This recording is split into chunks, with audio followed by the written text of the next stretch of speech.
আমার ভালোই লাগে আমার দেশের সিনেমাগুলি দেখতে এবং প্রোডাকশনগুলি এত সুন্দর হয়। সম্প্রতি 17 তারিখ কোরবানি ঈদে শাকিব খানের সিনেমা তুফান মুক্তি পায়, যা রীতিমতো নেট দুনিয়া বক্স অফিসে ঝড় তুলেছে। সিনেমাতে শাকিব খানের লুক, ফাইটিং, অ্যাকশন চোখে পড়ার মতো।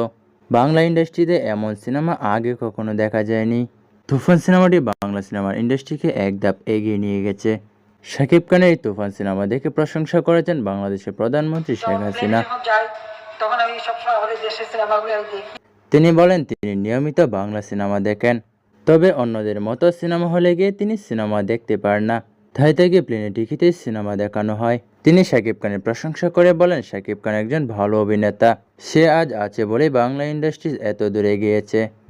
তিনি চান শাকিব খান যেন এভাবেই ভালো সিনেমা উপহার দিয়ে যায় দর্শকদের।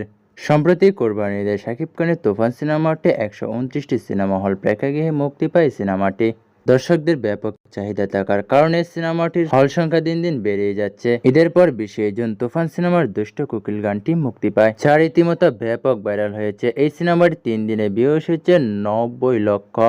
এই সিনেমাটি বর্তমানে ইউটিউব ট্রেন্ডিংয়ে রয়েছে। তুফান সিনেমাটি দেখার পর দর্শকরা প্রায় 99% দর্শকই পজিটিভ রিভিউ দিচ্ছে। এই সিনেমার সাথে বেশ কিছু সিনেমা মুক্তি পায়, তবে ওই সিনেমাগুলো তেমন আয় করতে পারছে না। তুফান সিনেমা ব্যাপক আয় করে ফেলেছে।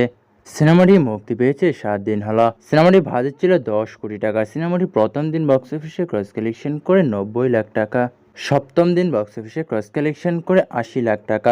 7 দিনে সিনেমাটি টোটাল বক্স অফিসে ক্রস কালেকশন করে 7 কোটি 40 লাখ টাকা। 7 দিনে সিনেমাটি টোটাল নেট কালেকশন করে 5 কোটি 60 লাখ টাকা। মূলত এই নেট কালেকশনটাই সিনেমার মূল ইনকাম, আর বাকি টাকাটা সিনেমার হল মালিকরা পেয়ে থাকে। এই ইনকামটা শুধু হলের ইনকাম। এদিকে গান, ট্রেলার থেকে, ইউটিউব, ফেসবুক থেকে ব্যাপক টাকা আয় করছে এই সিনেমাটি।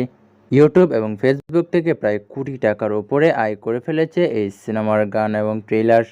তুফানের সাথে একই সাথে মুক্তি পায় ময়ূরকী, আগন্তুক, রিভেঞ্জ, ডার্ক ওয়ার্ল্ড এই সিনেমাগুলো। তবে দর্শক চাহিদা না থাকার কারণে সিনেমাগুলো হল থেকে নামিয়ে দেওয়া হয়েছে।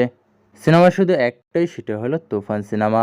তুফান সিনেমা দেখে দেশের গণ্যমান্য ব্যক্তিরাও প্রশংসা করেছেন শাকিবের।